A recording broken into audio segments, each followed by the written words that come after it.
everyone, my name is Mana. I'm from Japan. I've been living in Malaysia for almost 2 years now. This experience has had a great impact on my values. Japan is an island where most of the people speak only Japanese. Most of the Japanese celebrate the same events and watch the same TV. In elementary school, group activities take precedence over the individual, and the idea of collectivism is valued.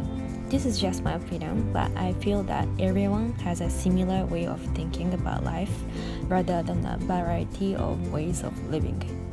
Many Japanese people feel embarrassed to be different from others. However, when I came to Malaysia, the first thing I felt was a diversity of races. In Japan, most people are of course Japanese, wear the same kind of clothes, and have the same kind of values. Malaysia, on the other hand, is a mixture of three main races with different cultures, languages, and appearances. For this reason, I think they have much more opportunities to experience other culture than the Japanese do, and they do not have a culture barriers. So, many Malaysians try to understand my English, even my English is not really good.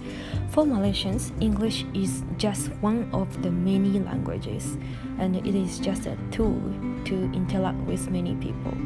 I think Malaysians focus on conveying what they want to say to others by using a lot of gestures and facial expressions. I once walked in a cafe in Malaysia. In there, my colleagues were only Malaysians who could not speak English, but they never hesitate to talk to me. They always talk to me in Malay with a smile. I couldn't understand what they were saying in Malay, but I could understand what they were trying to say. It's strange, but I think this is what they mean by languages being a tool. I learned that in order to live in diverse culture, it's important to convey what you want to say using gesture and facial expressions, and to be actively involved with others. People can connect with each other regardless of nationality, religion, culture, skin color, languages, or anything else. I had been too caught up in a Japanese way of thinking, or rather I only knew Japan.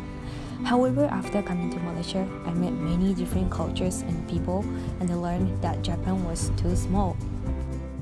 I'm really glad that I came to Malaysia. I would like to continue to come into contact with various culture and people, observe many things, and shape myself without being limited by